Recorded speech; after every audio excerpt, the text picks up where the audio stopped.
hello, I'm the anime hero. I review anime so you can enjoy it. And here's my friend. Yeah, Mr. Falcon Punch 996. Yeah, now we're gonna jump into the anime that we can remember. Yes, so we're going to save reflection. Hero Academia was just the Froppy episode. Make it dumb. And I guess the sub as well. Yeah, because we finished the whole hitter. Oh, actually, we didn't talk about this part because, yeah, in the description I'll put the episode numbers because I already lost track of what episode number is what. But I was kind of disappointed with the dog cop. No. He didn't look realistic enough compared to the manga panel. They just took like an actual picture of a dog and just slap it on. Yeah, because in the anime it just looks like it blends a little too much. Because I was expecting like something along the lines of I guess what you said, but also something close to like the realistic tiger from what was the name of that show, that cartoon nobody likes? Uncle Grandpa. Oh, yeah. You know, something like that where it really sticks out. It's like a whole different plane of existence. That would have been too jarring. It's like, oh, it's a dog cop. Maybe that's like the evolution of his superpowers. He just becomes more and more realistic looking. The other highlight was just like everyone rallying up the villains because, oh, Stain is awesome. Because according to YouTube, I don't think I'm allowed to say hero killer in the description or type that out. I think. Really? I think so because I noticed that those are the ones that got the yellow stain. So I just gotta recall him Stain only. It's like it's hero disliker Stain. So I guess the way YouTube is, like YouTube's like for kids right now. I guess. Well, I don't. Maybe because it is very random and inconsistent. Like their certain One Piece edits, or their editing in general, like unnecessary places and random stuff for no real reason. And then over here, it's like, ugh.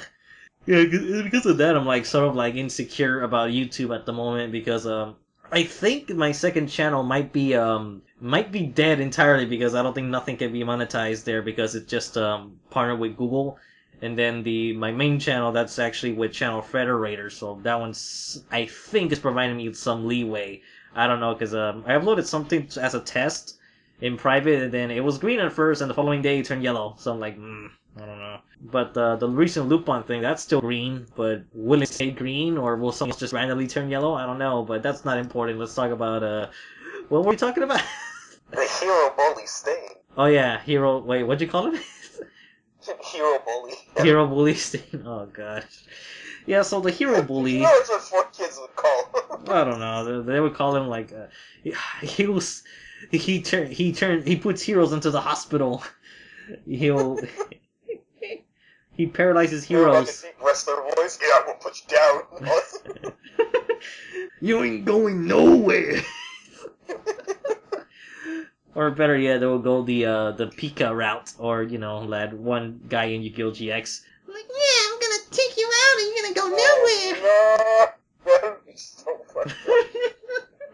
But I can see them doing that. Yeah, it's possible, but I They don't give know. a really dumbass accent, like a boss. Yeah, the thing is, there were two going out of the way with their dubbing. It was too creative. That'd be like the most formal way, mature way to say it. It was too creative. Yeah, it's too creative, like turning a British guy into an Irish guy. Yeah, or give a Japanese accent to a Chinese character. Oh no, worse yet, give a Spanish character a Russian accent. Yeah, or making a character into a Mexican stereotype when he wasn't at all. Oh god, yeah, that's really fucked up. Yeah. Like, I don't get it. You guys censor to protect kids, but like you're embracing stereotypes. Like, what the fuck? Like, they can't see a gun, but it's like, oh yeah, look, guy that's like hunched over, has a hat and everything. He's a gardener. He's Mexican. Yeah. Like, what the? Come on, Kid Muscle, let's do some wrestling, huh? Oh god. I'm surprised Kid Muscle didn't have any accent. Well, then again, he was raised on Planet Muscle, and he didn't even know what he didn't know what shogi was. So it's like, yeah, I'm not from Japan, so I don't know what this shit is. Actually, that's a good question. Does Kaneko Man should speak Japanese? So how does he what is Kid Muscle's native language? What is the Muscle family native language? Only know Japanese. he was raised in Japan. Yeah. But what about the muscle But the real family? question is, who raised Kinniku Man? Because he was like a baby that was just thrown on Earth. Yeah, he just learned to raise himself. Because like everyone thought he was like an ugly pig monster. Well, then again, so, like continuity's a little messed up and scrambled for the throne because he was like a little bit older before he was like landed on Earth. But still, anyways, getting back to back to Hero. what were we talking about again? I can't believe I forgot it twice in a row. Oh yeah, Hero Academia. Hero Academia. Shit. Yeah. So, oops, I probably shouldn't have swore, but oh well. Well, did they actually get you for the? I really don't know how it works.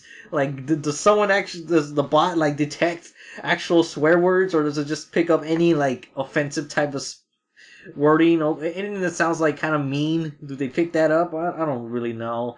That's why one day we gotta do. If things get really bad, we need to make like the most controversial podcast someday. But that's for another time. Like, just constantly swearing and shit. Yeah, we'll save that for something. But currently, we're just gonna be Hero Academia again. Shit. Shit, I swore. Shit. Fucking goddamn it, shit. Fuck. Yeah, slag it all to heck. HFIL to the moo moo. Yeah. But yeah, so Devil's good. That's the point. Academia was good. Oh. Yeah, well, I kind of wish I listened to the dub because I didn't listen in time for this podcast just to see like how the sea otter sounded like. Yeah, see, but like, raises so many questions for me about like the otter guy and the dog guy. Mm-hmm. It's just like, how do these guys like find people like to date or whatever? Because like they can't go out with a normal person, otherwise that person will be accused of being like a furry. or whatever, or do they just marry other animal like quirk people? Like, is there a dating site for like animal quirk people? And then even so, like, what if the dog guy's daughter marries like the sea lion guy? Is there like kid like some dog otter person, or like how does that work out? I don't know. Like, how do these quirks start? Because like everything else is just like a body shape or like a superpower. But these people are straight up animal people. Yeah, they're anthropomorphic animals. But like, it's not like, it's not like a zone devil fruit where it's like they can turn into that. Like, they're just born like that. Yeah, that's how they are. It's like My Hero Academia meets Utopia. He has like a bird face, but he has like a normal body, but his face is a bird.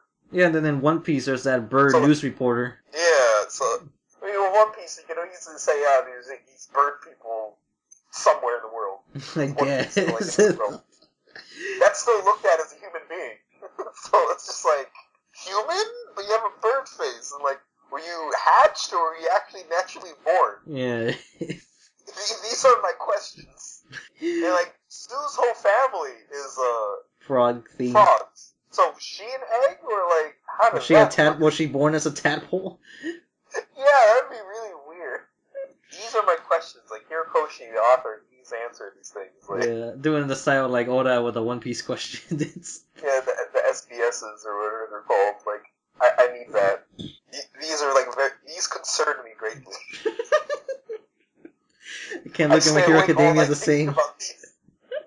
I'm like, what about these animal people? Are they treated the same thing? Is there discrimination against them? Is there like some Zootopia shit going on?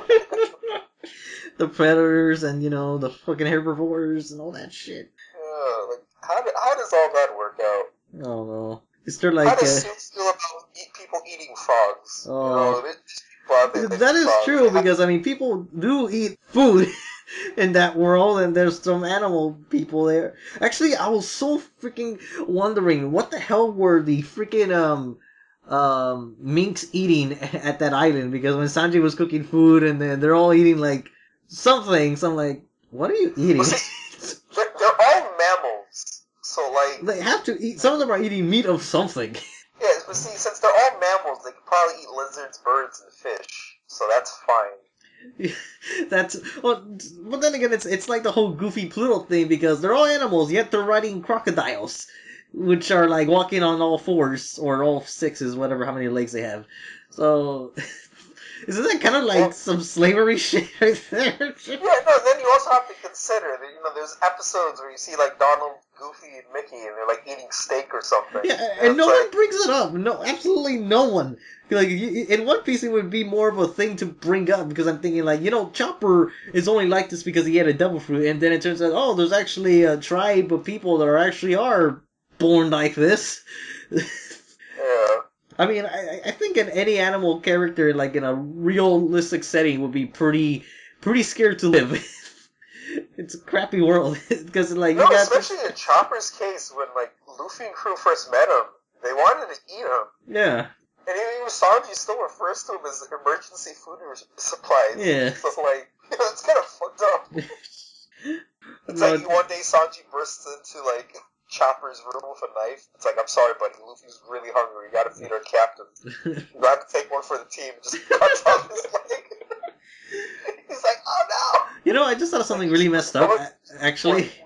I thought of something really messed up that involves Nico Robin. Like, would they, if they were low on food, could she make a clone of herself so they could actually resort to cannibalism?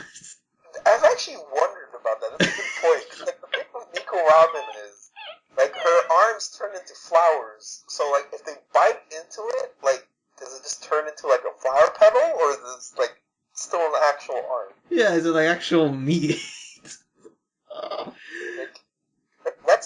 That's another burning question I wonder.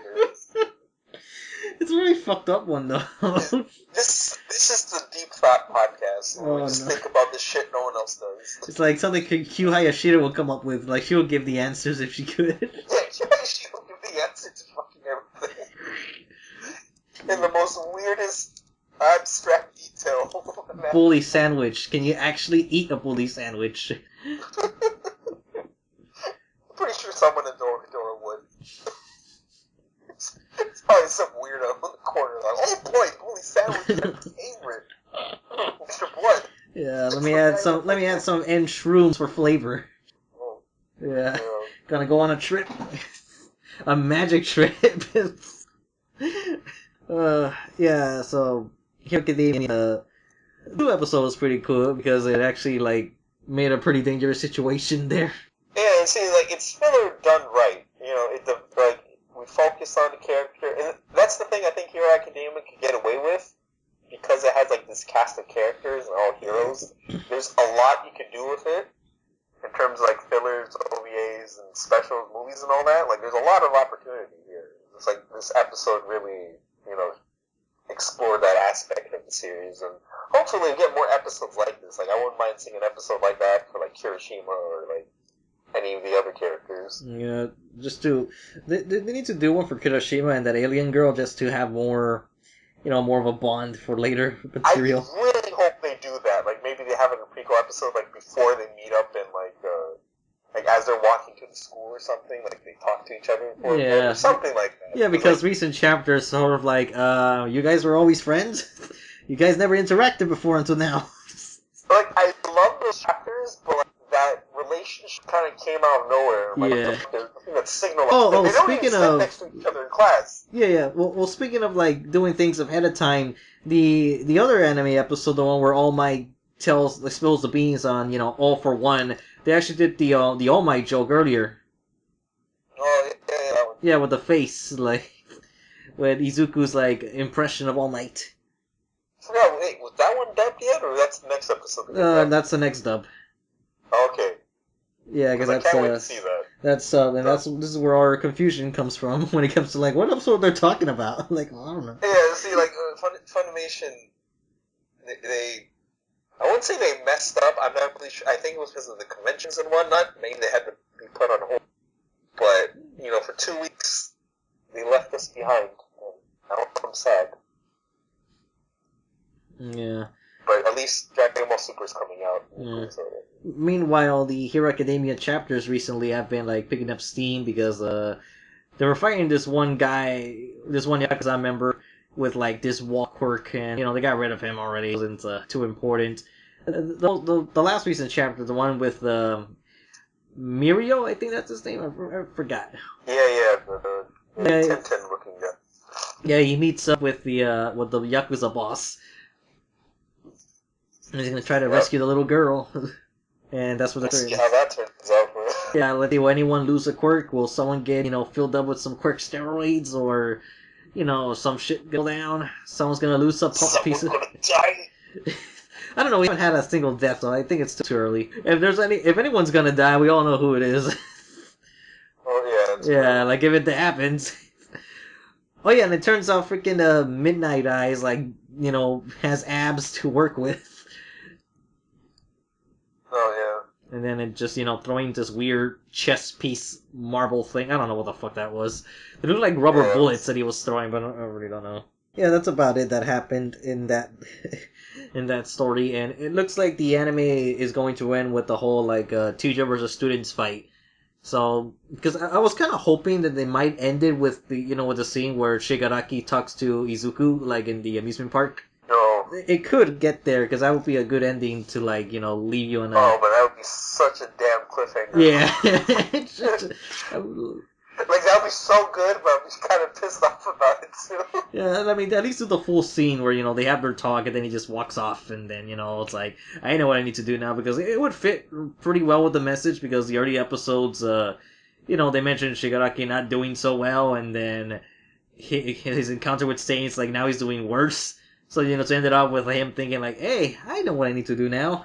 And, that'd be a good way to wrap it up for this season and then get ready for next one with the whole, let's go to camping, in the forest, and then, well, if it premieres next year with, the 20-some episode minimum, then we should get United States of Smash, but for that point, that's pretty much, the biggest high point for My Hero Academia. Yeah. I mean, for me, we slightly got close to it, where the chapters with Kirishima, because, Yeah, well, that and the really Izuku versus Bakugo. Right. And their Valley of the End. Yeah. That was some good stuff. But wait, so I guess Hero Academia is coming out in the spring, so maybe spring next year. Yeah, it's been it's been April around that point because, well, and assuming Tatsunoko's gonna do something the next year as well with because with Taibokon that was October, and then it's coming back in October again. Yeah. See, I like animes that do that. They have the breaks rather than just ongoing. Well, then again, we don't know if JoJo will pop out next year because so far it's been April or October for them. Hopefully. There's been no news, no trailer. At least give me a picture. Yeah. Come on, David Pro. Something. Yeah, it's gonna be the same, title. You don't even have to give me a picture. Just acknowledge that Part 5 exists. Just I think we'd all be satisfied if they're just on Twitter, they're just oh yeah, Part 5 will be happening sometime in 2018. Bye. So it's okay. I can live with that. Yeah, then all those memes will be popping up left and right. But yeah, that's it for My Hero Academia. Yeah. What else do we normally discuss? Hero Academia. Well, we could. I was gonna say I was gonna mess up my words in a mix with swag and segue. So I was gonna say something along the lines of swagway or schwagway. So I'm like, wait a minute, what am I? Swagway. Yeah, swagway into JoJo's Bizarre Adventure since we briefly covered that. Because well, then again, I haven't. Well, I seen the episode before, but I kind of wanted to see if the dub did something interesting or not. So I mean, I saw the episode from yesterday, which was the Duel versus on air effective side. Yeah, I don't know because I wanted to well, yeah, because I'm really trying to think. Because the reason why I wish I seen it is because we missed it last night, so that's kind of the reason why I have to look at a download now. Because I was reading One Piece and for some reason I was thinking, oh yeah, it comes out at 11:30. It's nope, it comes out at 11. Shit. Oh, was it 12? Just missed it. Yeah, I don't remember the time, but the point is I was 30 minutes late. Because I was just, in the meantime, I was just reading the One Piece manga just to catch up, and then so the next hour I continued reading One Piece until I actually caught up, and just in time to watch the Lupin episode, and I was oh. But yeah, I missed the. Oh wait, speaking of that Lupin episode, real fast, man, that one guy's voice was just terrible. The guy that was talking to Goemon when they were in that. Oh, I know what you mean. Yeah, no, the one that got shot in by the fountain. So. Yeah, I don't mind. Yeah, God, lately there's really? been like No. one character or something where I'm kind of like questioning the. Oh, well, yeah, maybe we'll just jump to Lupin. Fuck, fuck the JoJo episode. Sorry, we'll just like 'cause once we start with Lupin, oh, there's no stop. There's no stop. Yeah. Yeah, we'll talk about JoJo I in more just remember detail that next episode, week. like that voice. I'm just like, oh, God. Yeah, This before is we got is it like a mandatory like little episode that have, girl, like, would you one like to guy? come with me and leave with my mansion? And then in this one, it was there was one when when that president candidate whatever gets shot by the girl, lets out this yell in the English, which sounds kind of it's so bad it's funny. He yells out a certain yell. I'm just like, oh really? We'll leave it in there. It actually sounds funny, but I don't know. I'm kind of questioning a little bit of the. Well, then again, the Red Jacket dub did have some moments where why that type of voice. Because like one of them sounded like fuck, I forgot the name of that one actor. Because we talked about this like several podcasts ago about the Red Jacket dub for Lupin. This is one guy doing that celebrity name here impression. And then the first episode, obviously, with the whole Scorpion leader with his super prissy voice for some weird reason. Yeah, I know. Time to say goodbye, Lupin. Like, who's your daddy? I'm like, really? What? Oh god. But yeah, and this one, like that guy like annoyed me a little bit, but I also didn't like the president one because he was like so like, not smug, like posh. Posh is the word. Like I'm hiring you guys to take out this man. I mean, for me, I guess I didn't mind it that much because it kind of made sense given the character. Another voice that was like really weird was like the kid at the end of the episode. Not so much. Because to me, he looked like a little kid, but he had like this. You could tell it wasn't a kid voicing the fucking. Well, then again, I'm like, there's some of those voices where like it fits, but at the same time, I don't know. We should go with that. It's like you know how all duck characters have that typical squawk. Like even like from Tom and Jerry to like a Donald Duck. Well, Daffy doesn't have that. He has like a different lisp altogether because he just spits a lot when he talks. Yet when you have someone like Darkwing Duck, there's no lisp or there's no speech impediment whatsoever. It's just his natural voice. So that's like one case where you're going somewhere different. But it's like the previous episode, the one with the hotel, the haunted hotel. Like when you have like the mom character, she's spoken that like, oh, we're gonna capture Lupin, and you know that type of like nasty sounding like woman, which it sounds like ridiculous, but at the same time, you know, like it works. So it's like I don't know whether to hate it or just like it. I don't know. See, like for me, like this Blue Jacket dub, as I'm watching it, there's like voices like that, but like every episode, there's like that one character that has like this voice that just takes out the whole experience. Like really, someone thought that was a good idea. In this day and age, we're like in the golden age of dubbing, and someone thought, yeah, that's a good take. We'll just leave it at that. I'm like, okay. Because at the same time, I don't know whether it has to do with like Bang Zoom Entertainment, Discotech, or whatever's going on with their dubbing, because so far it hasn't been like the most successful from the. Well, Bang Zoom's doing this stuff? Well, Bang Zoom did the Jigen's Gravestone with some work with Discotech, because I know Richard Epcar was the director and someone else this time around for Blue Jacket, so yeah, I don't know. We'll figure it out maybe by the bonus features when they come out, because you know I want to support the dub and everything, but I'm just like I'm so into it because you don't get to hear these people. It's fine, but it's just like it's like every now and then there's just that one person that's gotta like ruin the fun a little bit, or I don't know. I mean, like I don't know if ruin's the right word. 'Cause, like, it's funny and it gives us something to talk about, but at the same time, I'm like, you know, like for us it's fun and we love Lupin, but this is like someone's first time watching Lupin. They just turn on the episode and they hear that and they're like, what the fuck? Yeah, they might get turned off or that or like it. I don't know. Speaking of dubs for a little bit, there is one thing that I absolutely love that Funimation did for like the upcoming Dragon Ball Supercast. Oh, what did they do? They casted Greg Ayers, or supposedly it's Ayers because of one of the Gotcha Band commentators. Well, the point is Greg is gonna play Frost. Oh wow. Yeah, so it's like I see what you're going there. So the both brothers, like Chris and Greg, they get to play Frieza and Frost. That's good. So I'm really looking Nice. forward to hear Greg as like a Frieza character. It's like, how's this gonna sound like? And it's gonna be so hilarious when they get to the 90s, way later, just to hear Frieza and Frost talk to one another. Because the last time I heard those two brothers interact was like with Gantz, and that was like in the filler parts of Gantz where they interacted. But yeah, Lupin. Really, that's cool. I don't know, Funimation's been doing a great job with Super. Yeah, I haven't like been watching Super, honestly. I've been like so out The of it. last episode was with Jacko taking Bulma to see the Zuno guy. Yeah, that crappy looking design. That was Fucking shit. Eric. Yeah. See, like, the only new design I really like are, like, Head. And even then, Head kind of looks like a character that was made in, like, a DBZ character model creation. Yeah, it's not too in my opinion. too out there. Like, the only new design I like is Jacko. Like, Jacko looks cool. But, like, everyone else, they just look like they're not as innovative as before. Yeah, not much Dragon Ball is anymore. Well, some of the designs I think for the current arc they're way more diverse.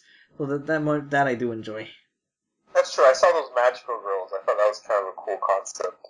Yeah, it's like Precure, here we come. Yeah, boy.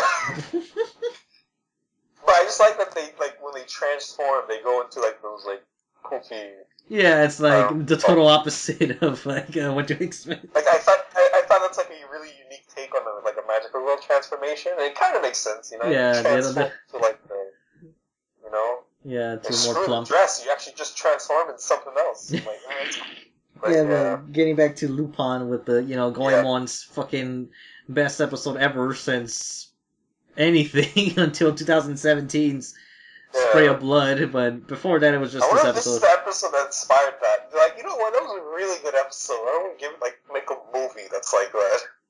Yeah. Because I kind of wish Goemon just got more attention. It's like, well, that's the only thing he's really going to do for this show. That's it. Yeah, because that's true. Because like in Blue Jacket, it's kind of like the whole problem with Goemon always faces. It's either he's there for a short period of time, or he's just like he's like a tool. He's not even a character. He's like. Yeah, I was rewatching the TV special versus Detective Conan, and Goemon appears like literally in the last 30 minutes of the special, and even then he only shows up just to help Lupin out of a closed safe, and that's all he does, and then he just disappears. Yeah, see, like Goemon's like kind of one of those, like, you know, in fighting games, how you have like that support character that you just call out, and then they have to go. Then after they cut something, they go back and they have to recharge before you call them again. No. Exactly you know what exactly he is? What? He is your HM cut slave. Oh, like, go, Goemon, cut this tree down so I can walk across. Yeah, but that's like pretty much like depending on who's like writing or directing the Lupin thing. That's all Goemon is, which is really weird because you think, considering what Goemon embodies as like this strong, idealistic Japanese man. Yeah, you that, think like someone in Japan while directing Lupin would be like, yeah, we gotta give Goemon more spotlight. He's like the ideal Japanese man. Yeah, we'll make him carry the Japanese flag and everything. Like, he'll fight like the most Japanese person ever. He'll fight like this sumo samurai shogun, Kamen Rider. Like actual samurai armor. Shit. You'll fight an army of shoguns, an army of sumo wrestlers, an army of Kamen Riders. Evil Kamen Riders, like army of Super Sentais. Godzilla, tremendous. Kaiju. Who's this Kaiju fusion? This super robot the Kaiju. Most Japanese thing ever. Yeah, and Goemon just becomes like, he's called Japan Man. Nippon Man. Nippon Man! Nippon no Toko. Yeah, Nippon no Toko. Nippon no Toko. Yeah, but like, I don't know, and that's like just something that's always surprised me about Goemon, and like, shouldn't you guys give him like just a little bit more spotlight? Because it's kind of baffling when like, in almost every season of Lupin, he's just so underutilized. Yeah. And like, it's probably because you kind of write yourself in a rut when he's around, because like, Goemon can practically just solve any problem with his sword. It's kind of like when when you watch like Justice League, like Superman gets into a problem, and you're like, why the fuck is there a problem with Superman? So it's like with Goemon, it's either you have to like nerf him in order for him to properly be part of the story, or just not have him there at all. Unless it's like a standalone thing. Yeah, but then when you nerf him, he's like so powerless that he can't do anything. So I'm just like, what the fuck? So where's the balance, guys? There's no balance with Goemon at all. Like, come on. But yeah, anyways, this was a good episode. Goemon was just cutting the shit out of everything, man. Yeah, especially by the bullets. Like this episode just proves like how superhuman Goemon is. It's just ridiculous because I mean he has the reflexes enough to see to see a sniping bullet from who knows how far in the freaking desert. He could see it. Not only can he see it, he could actually destroy the damn bullet. Destroy the bullets, I should say. Not only that, he's chasing armies. Again, he's a samurai going against like high-tech military people, highly trained and all that. In sandals. Save the art. Yeah, in the fucking desert. In the desert. Yeah, because I mean, there was even a part that I forgot where he just stomps his foot and all the sand just picks up in the air just to block the guy's sight. It's like he created like a little sand geyser there. And then, like, when he's breaking into that mansion, he's, like, cutting all the bullets to a fucking Gatling gun. And, it's a Gatling gun. The thing's shooting, like, thousands of bullets. Yeah, I saw The Last Samurai. That killed everyone. Rurouni Kenshin. That killed all the ninjas. Yeah, so, and, like, Goemon's like, yeah, none of that shit. Yeah, I mean, because Kenshin was superhuman, too, but even then, he could barely dodge the Gatling gun in that first arc with the Oniwabanshu. Or the Oniwaban group, and then Goemon could just... He doesn't have to dodge. He just spins his sword, like, yeah, whatever. Whoa. Like, whatever, man. What are these flies, man? You know what Enojima would say? If we had 10 Goemons, we would have won the war. Really, though? Really? Like, Goemon is a monster. Absolute fucking monster. No, like, at the end of the episode, he just waves his sword a couple times. He cuts up a bunch of police cars, and like even cuts up Zenigata's clothes. Yeah, from a distance. From a fucking distance. He just unsheaths a sword. DBZ shit. It's DBZ shit. Yeah, it's like... Yeah. And then, not to mention, like, how much jumping height he can gain with a single... It's like, he can leap buildings over a single bound, man. Yeah, that's actually true. He has, like, really incredible, like, jumping speed. Yeah, because even in First Contact, like, he was able to chase Lupin on various vehicles on foot. Oh yeah, let's not forget that movie. He cut through fucking lightning. Yeah, he cut through fucking lightning. Like, dude, Goemon could have his own, like, battle show and stuff. I really wanted him to. Yeah, someone make a 12-episode spin-off just Goemon being like, just call him Nippon no Toko. Like, honestly though, like, I don't get why we haven't done, like, a 12-episode anime spin-off with just, like, Goemon's origins. Yeah, just wrecking everything. Wrecking... Like, from him being born, like, seeing the legend being born, like, how he got his sword and all that, like, how he earned the sword. How did he become so superhuman? Yeah, like, was he experimented on? He's unnatural. Was he like, is he the same origin as Godzilla? He got hit by some nuclear thing as a baby and it just became, you know. Dude, it's like, it's crazy. It's crazy. Like, okay, sure, he has a sword. Like, maybe the sword could explain how he cuts everything, but still, everything else, like, that's not. Yeah, I mean, possible. like, there are times where he does some unnatural things or some sixth sense, because there'll be moments where, what special movie was it? I think it was Tokyo Crisis, where, because I know at one point, like, there was this, like, alarm or some sort of device that needed a password, and he just karate chops it, and then he just gets the door open. It's like... Well, yeah, it's spraying blood. He kind of gains, like, this, future sight. / like, future sight kind of deal. Because, like, the way that movie ends, he kind of just intimidates the hell out of Hawk. Like, on some Toriko shit. Yeah, like, intimidation mode. Like, my gourmet soul's activated when I do Japanese training. Oh, actually, speaking of Japanese training and superhuman stuff, looking back, I just realized that a giant tree practically hit Goemon. It bounced off his back, and he that should have killed him. Yeah, see, that's the thing about Goemon, especially in the Blue Jacket. He looks kind of frail. Like, he doesn't look like. Yeah, no, he doesn't look he like. looks fast. He should look like a little bit more muscular, honestly. Because I mean, given the stuff that he does, I guess the spray of blood and the it looks a little more bigger, just a slight bigger. Because he's supposed to still be thin, but I think in the Fujiko Mine one, his face just looks like the meanest though. Yeah, like Fujiko Mine, like the style overall gets cooler and cooler, but Fujiko Mine, I think, is like the just outright meanest. And I think it's because like the way the shading. Yeah, and all that was it's done. the shading really because in Goemon, I think in Spray of Blood he has like a more rectangular chin, which works. But yeah, there's something about like the darker skin and the shading where actually make him look more intimidating. Yeah, samurai friend. Yeah. Actually, no, that's what you call his anime, samurai friend. The Lupin the Third, sir. Like Captain Planet or something. Like these little kids that get into these problems with giant monsters, and they just like call out this guy, samurai friend, and like just out from the clouds, going, "What just descends from the heavens?" What's he riding on? Like fucking Godzilla? Like on top of Godzilla's head?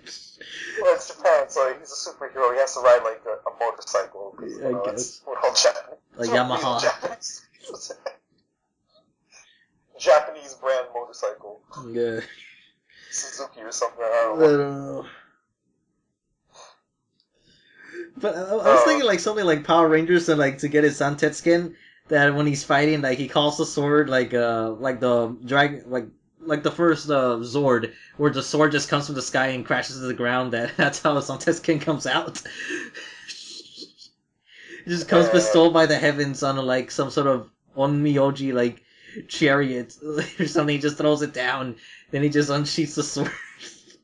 But really, that's the thing with the whole Lupin cast, and that's what makes them so great, is just like all of them just easily give them their own like spin-off series. They all have make a Goemon series like Samurai Jack. Yeah, make him fight this demon. I'm pretty sure there has to be something supernatural related to like Goemon's past.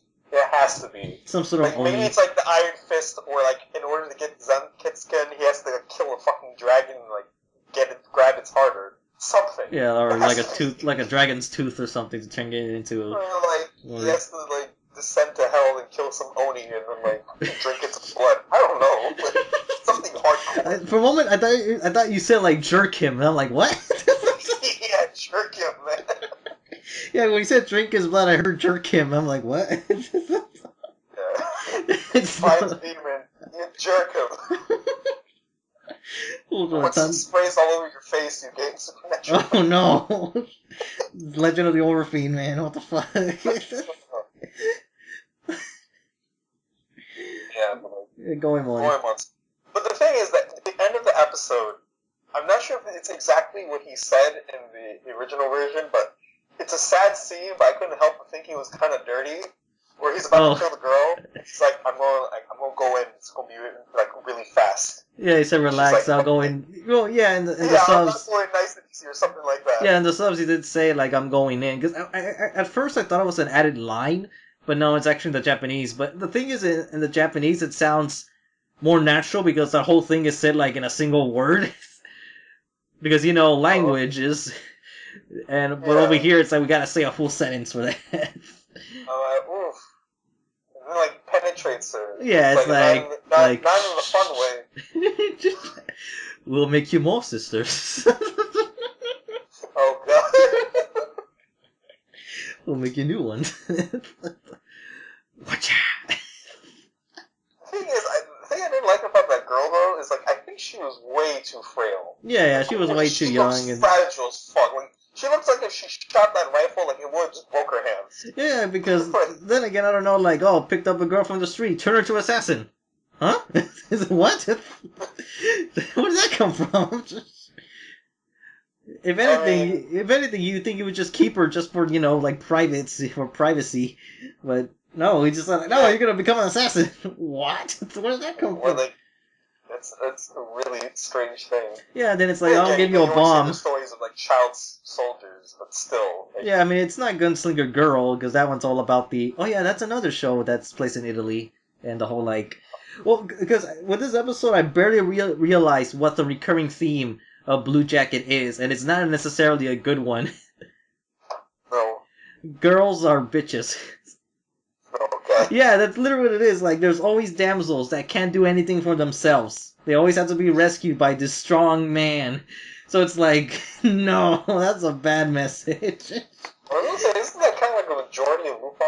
Yeah, it is, but just seeing that like in almost every episode, it's like, oh, nurse can't do anything with this patient, so Jigen goes out to save the day. Oh, like Rebecca has problems, so Lupin goes there. Oh, little girl gets kidnapped. It's time for no, not the dad didn't save her. No, it was Lupin who did it unintentionally. Like, oh, this girl is like being hunted by all these people because she has a lot of money. Oh, it's time for an old man Zenigata to save damn girl, and oh, it's Goemon saving this other girl, and now it's Lupin saving Rebecca at the fucking end.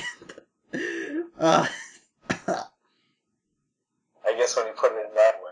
Yeah, so it's just that, and I'm pretty sure there's other scenarios later in there, but I don't remember. The only one I could think of that didn't go to that trend is Fujiko during the whole, like, what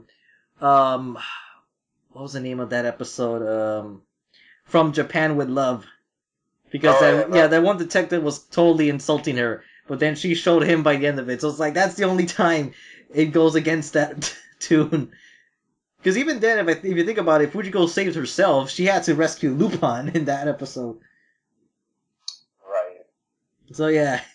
But everyone else, like, nope, they can't do anything for themselves because, Italian girls for some fucking reason keep getting assaulted by Italian gangsters.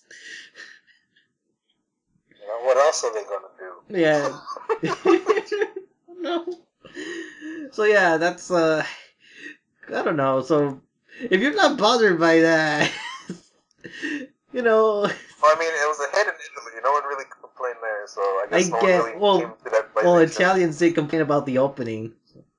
Oh, yeah, but that's a whole different... Yeah, no one remembers that anymore. I wonder if there was actually Italian people waiting for the Japanese release. There probably was, because I do remember there was a lot of, like, Italian videos giving feedback on that, because there was even, like, one video that was a parody that was insulting him through the, like, cover of that song.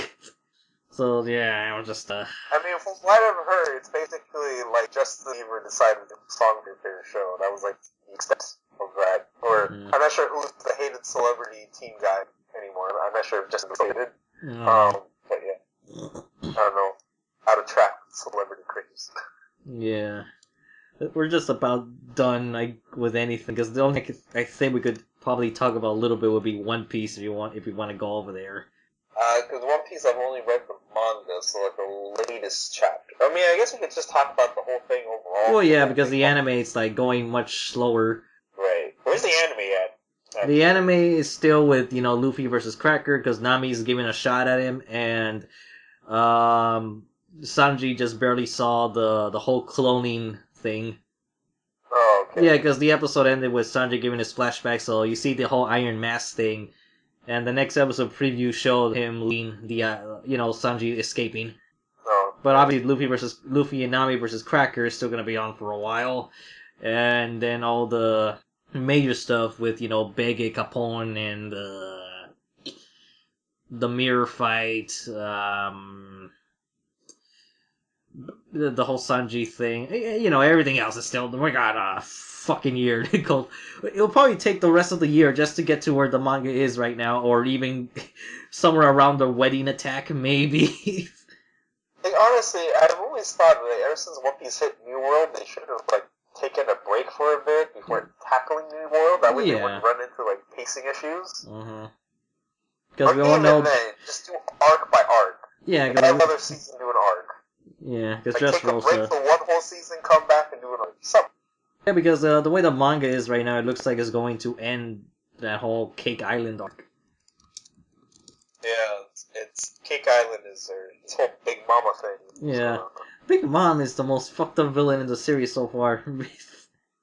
I know her backstory is like, oof. Well, yeah, No. because it was super psychological because there's just layers and layers of fuckery and thing. I mean, it's bad enough that the original parents had to abandon her on an island, and then the thing is, like, I just felt sad reading the whole story more than anything I read in recent times, just because of, you got this gigantic 5-year-old little girl, and they're gonna abandon her on an island, but the way they leave her is that we'll be back, we can give her to work, but in the meantime you can eat all the candy you want.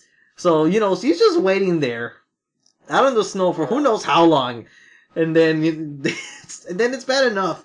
She gets adopted, but the person that adopted her was always a criminal that was gonna sell her out the whole fucking time, and that's where all her morals came from lies, and she believes all that shit, which it's fucked up because those lies have good intentions, but everything is built on a lie that she never knows about. And then even then, that whole chapter, that I was kind of wondering, what do people mean about this one specific chapter? About, like, what, this crazy thing that happens, and by the time I reached the end, I'm like, oh, oh no! Oh yeah, so by the way, anyone's listening this far, we're going to One Piece spoilers. Yeah, you gotta be up to date with the One Piece. Yeah, we're gonna spoil everything because it's the Big Mom is probably like the most interesting villain of One Piece, with all honesty, because of this really psychological mindfuckery that she has. Because I'm just feeling super sad, like especially when all the scenes in her youth when she couldn't get along with the other kids, how she was excited that, oh look, all the giants, their houses, they're like, I could actually go into these places without, worrying about anything. And then just seeing her cry about, like, seeing these two animals fighting each other when she was just trying to be nice. And yeah, like she was gonna give the bear a spanking, and then she ends up killing it by accident. Yeah, I know, it's like a really tragic story for her, because, like, she doesn't want to be evil. It's just, like, by nature, she just kind of winds up. Yeah, because, I mean, she has too much power, she's too big, and then she also has, like, a really bad appetite. Yeah.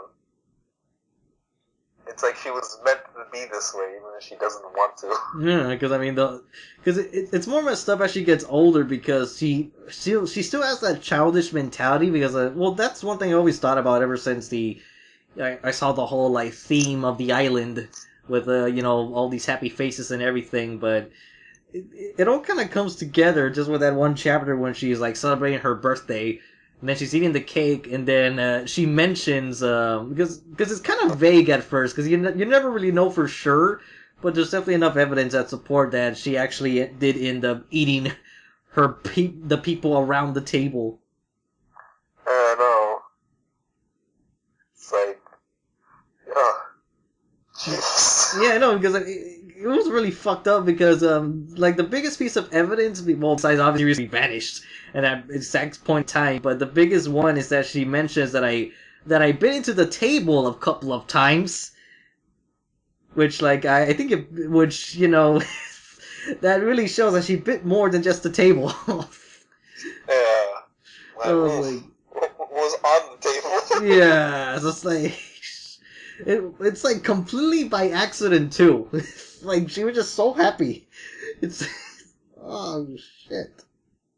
Yeah, I know, like, right now, she's, like, on this, like, murderous rampage. Killing spree. Where, like, yeah, over, like, wedding cake. She's like, I was really looking forward to that fucking cake. Yeah, well, that's the thing, because it's also juvenile, but everything falls into place. That's why I'm kind of surprised, like, with how we come up with all this, because none of the One Piece villains are this psychologically scarred in anything.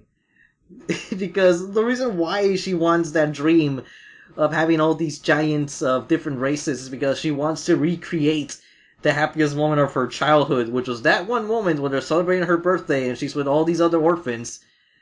and she finally found a parent that supposedly believed that she actually loved her, but no, it's all just trying to recreate that one blissful moment that also created the tragedy of today. And it's just so bad that someone else happened to see that and took advantage of her also. It's like a complete victim of circumstance. It's like everything is just making her into this fucking monster. Because I know. everything goes wrong. Everything. Because even the Elbath, when they're having like, oh, we celebrate this custom where we're fasting. If that thing wasn't there, if it didn't have that tradition, none of this shit would have happened where she would kill a fucking giant by accident. Like, not just any giant, but like this elderly leader. Like a 5-year-old girl killed that thing. Yeah, Big Mom is just like... It's big trouble. Big trouble, yeah. And it just, especially the whole island, like, even the island's fucked up. Like, oh yeah, it looks all nice and dandy, but then like you find out the truth behind why everything smiles. It's just like, oh god. Yeah, it'd be even darker if it actually was people like trapped in there, but it's only like a piece of their soul. So like, I don't know if that's like a big difference though, because it definitely would be darker if people were. Like the essence of it. Yeah, because you got her children, which are just as bad as her. Because especially Smoothie. Yeah, Smoothie, because she's just draining people's like life out of them before people could drink them. And then also that really do that much in the end. yeah, and then the lollipop son of hers, where that he turns people into candy and starts eating them. Yeah, I know. It's like, it sounds all goofy and everything, but like, it's like the more and more you think about it, it's like, man, that's extremely fucked up. Yeah, it's like a really dark day at Disneyland. Yeah, because I remember there was one panel with Smoothie when they were having the wedding reception.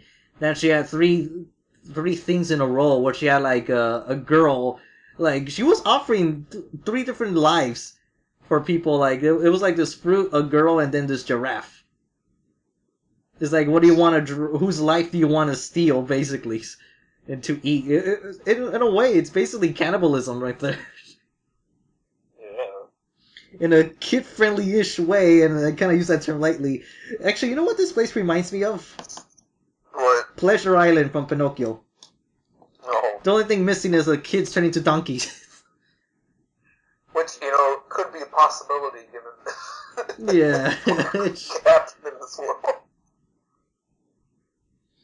Yeah, it's all about this. Man, someone eats a donkey devil fruit. That would be sad. Yeah, because this whole island is based on mental instability. Yeah. I mean, the whole Big Mom family is kind of fucked up too when you think about it. Yeah, and like she has so many different sons and daughters. I'm like, oh my gosh, what happened to these fathers, man? Yeah, because I mean, she's like she keeps exing them or killing her husband, so it's sort of like the opposite of the king. Was it King Henry? I think the one that had all those wives. That would behead him. Yeah, it's like a gender swap version of that. But like, really though, who was brave enough to fuck that though? Like, really, like, were they forced against the like? And then Big Mom's huge, so like, what kind of size were these people? Well, I mean, that other husband was pretty big, so the one that's in that forest. I guess, but like, I don't know. Yeah. Like, what about Pudding's original father? Just crazy shit. But I also like how all this ties in with that one girl from Thriller Bark. Charlotte? No, it's Lola. Like Charlotte is like their last name, actually. Yeah. Yeah, they all have the Charlotte name. Yeah, Lola. Because we all kind of knew was leading up to that. Yeah. Like, she's like, oh yeah, my mom's in New World, and she's a great pirate. But like the way it escalates and the way it ties into everything, it's like, oh fuck.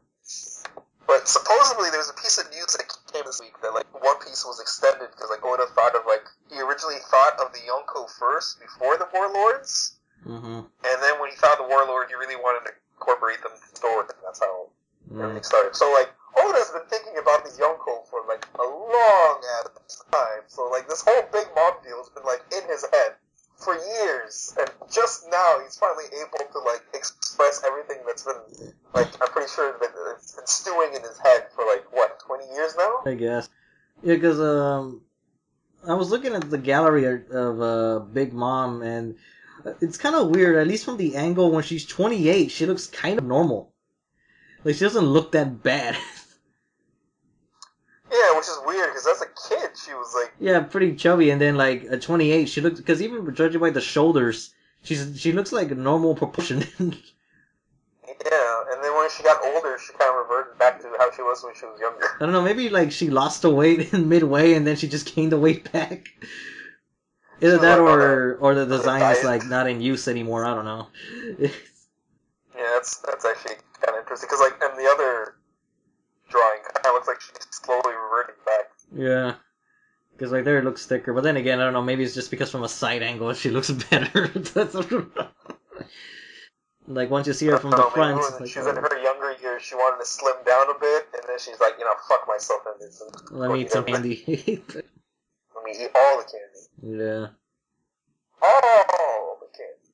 But I like how the solution of this arc is like, like Sanji's like, I know what I must do. It's like, what? Go to bake fucking cake. How did that song go? Like that is the most high stakes cake ever. Yeah. You gotta do the like, cooking by the book. Don't be lazy. Yeah, it's the also thing I was kind of surprised. He's like, "Oh, Sanji's cooking abilities actually come into play." Like not even Toriko went to this grand stakes of like we gotta cook this thing, otherwise we're fucked. Well, there was that one thing with the poison at that one arc of Komatsu. Well, yeah, but it was nowhere near as elaborate as this fucking cake. That's true. Like this cake has like so much meaning behind it. Yeah, well, mentally scarring reasons. and really, this like, because like we all know Luffy and crew really can't fight their way out of this one. Yeah. Big Mom's like. No. Yeah, because that's what surprised me really is that they were really completely fucked. There was nothing that could get out of this shit. It's like by pure sheer luck they got out of this. Well, they're about to get out of this. That's the thing I liked about like the whole setup to the wedding. Like this was like an actual assassination attempt, man. Yeah, because that was actually. Lupin and crew were going in for basically like that's pretty hardcore when you think about it. Like they were a shooter in the wedding. Yeah, well then again, there was like a lot of conspiracy in that wedding. Yeah. Yeah, I know the whole like, oh yeah, we're gonna wipe out the Germa during this wedding, like fuck everyone. It's just like, holy shit, all this tension's building. Yeah, because I mean, I guess I got into Sly Cooper at the right time because I was just thinking about like Bentley slideshows with this. Oh yeah, that's true. It's like, oh yeah, first we're gonna have Luffy distract everyone in like the next slide. And then we have this like rocket launcher. We're gonna shoot at Big Mom, and we're gonna get rid of her. Next, we're gonna get Caesar Clown to bring the mirror, and we're gonna escape through that. And now, once we get all to our respective ships, our alliance is over. See, that's another thing I like about that. It's like, they're just gonna split apart. Like that is such a pirate thing. Yeah, that was actually the most pirate mafia thing One Piece has done. Just like this straight up criminal activity. But like this is what I wanted from New World. Like this whole arc, like that's New World. Yeah, it's like this whole like criminal element just kind of came out of nowhere. Really, just like what? Well, I suppose it started with. I guess it started with Capone ever since like the whole Zou Island stuff. Taking Sanji and then led to this, which I appreciate this, but man, he was such an asshole. Who was? Bege Capone, Oh, yeah. Yeah, such an asshole. But yeah, like the plan fucking failed, and then Caesar Clown just gets treated like shit. Oh yeah, I know. Well, he deserves it because I mean, he did poison like the Zou Islanders. Responsible for creating that, and then all this other shit. Yeah, I'm also like how they kept Caesar Clown around. It's like, when we first met him, it was like back in Punk Hazard. Yeah, and I actually like his redesign with that hairdo. Yeah, I forgot, what was his, like, he had like this fake name he was using to avoid, like, Gastino. suspicion. Gastino. Yeah, Yo. And then they started calling them Gas Tiny. I'm actually wondering how it's going to sound in the dub, because I know right now in One Piece they're at Fishman Island. Yeah, I mean, I don't know. I'd be surprised to get Chris Aries to voice him too. I would be down for that. Yeah, unless I get someone else, and maybe it's Greg this time around.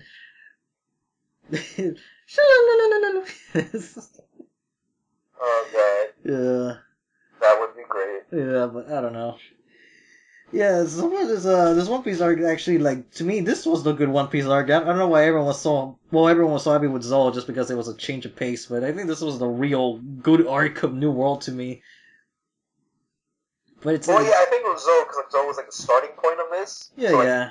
But like during Zoe, people are like, "Oh, okay, One Piece is back on track." And then we got the Big Island, Big Mom Island, or whatever it's called. And then people are like, "Okay, this is the One Piece I remember. Let's go."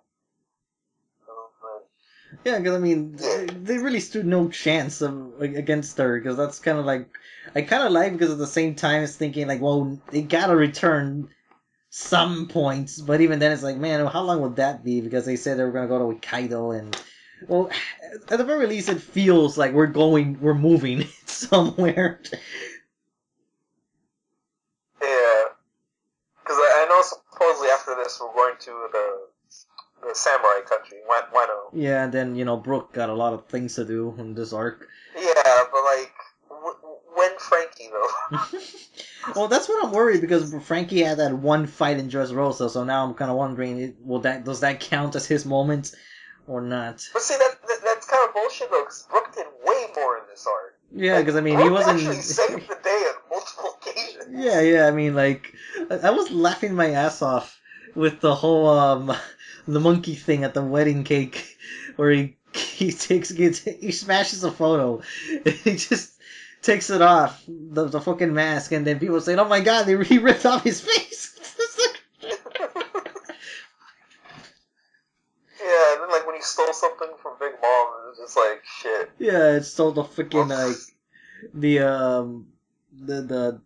whatever they call the markings, whatever I forgot what term they used to like get this whatever. Yeah, so Brooke did a lot. So I'm hoping in like Samurai Country, since it's more Japanese, we could get the Frankie Shogun to fight like an actual Shogun. Yeah, I guess so. Of course, that's supposed to be like Zoro's time to shine, which I won't mind, because like Zoro really has not done much. Yeah, well, they're just fights, really, just minor. Well, the only one that's big in scale was Pika, but even then, there's no like real personal connection. Because even beforehand, it was big in scale because Pika was big, but it wasn't like a proper. It wasn't like Zoro versus Kaku or. Yeah, it wasn't Zoro against like a swordsman, which that would raise the stakes more personally for him. Yeah, it wasn't like a huge fight. Yeah, because before that we had Horty Jones, where he takes out before Luffy does. I'm just like, wow, that was not expected. And then the other fight was with that harpy, whose name escapes me. And Monet. Yeah, Monet, and then Punk. Yeah, I remember those days where everyone was like, "Oh yeah, she's going to join the crew." Now she's nope. No one remembers her. I mean, I thought she was cool, but like the way Zoro handled her was just like, yeah, that's it. Just intimidation. Like, oh fuck, like that sword shouldn't hurt me, but like I'm pissing my pants. Let's go fuck off now. Yeah, and then after that it's just straight into Dressrosa, right? Yeah, Dressrosa. For some reason I feel like there's an arc in between there, but there isn't. Or that's just me hoping like, oh, there's more to it than just these 4 arcs, than these 5 arcs in One Piece at the moment. When you see Punk Hazard to Dressrosa, was there anything in between? I'm pretty sure there was filler, but I don't think there was anything like in the canon. Yeah, like in the actual manga, I'm trying to think. Yeah, because I know in Punk. I think it just sailed off. Yeah. Dressrosa. Yeah. I mean, Dressrosa had its moments, but like could have been a lot better. I mean, in the larger scale of things, like it has its purpose, but Yeah. I think we're almost done with this podcast. I think I might have to divide it to two I mean, or three. yeah, I mean, it's 2 hours, so yeah. I mean, I can't think of that much else to say about One Piece at the moment. And we talked about. See, I think that's what next season will be a bit easier, because like next season, at least everything we'll be watching, there's a lot more shows, and I don't think we'll have to worry about waiting on dubs. So yeah. But yeah, that's One Piece. Big Mom is one crazy lady. Crazy bitch. And like, I know they're supposed to be like this Power Ranger thing, but I kind of wish they're all blonde. Oh. Oh yeah, that's I what don't know. everybody. It's kind of Yeah, that's it's what. kind of jarring to me that they're multicolored. Yeah, because I remember everyone was like doing like fan colorings of all of them being yellow. That was really surprising. So I guess Sanji is supposed to be like the Yellow Ranger. Yeah, I think maybe one of the reasons why is because like just to show that Sanji was like a failure because he had a normal. Well, then again, no one in One Piece has normal colors to begin with, so that Yeah, wouldn't I mean, work. like look at Zoro. Yeah. Or maybe that's why he hates Zoro because he gets reminded of his brother. Yeah, I just thought about that. I'm like, he always calls like Zoro boss head. I'm like, I wonder if that was something he used to call his brother. Or like thought about when he was getting beat up by those. Yeah. Well, I guess that'll be it for this week's podcast. Yeah. So that's how we end. Yeah. Say your farewells, I guess. Boss head.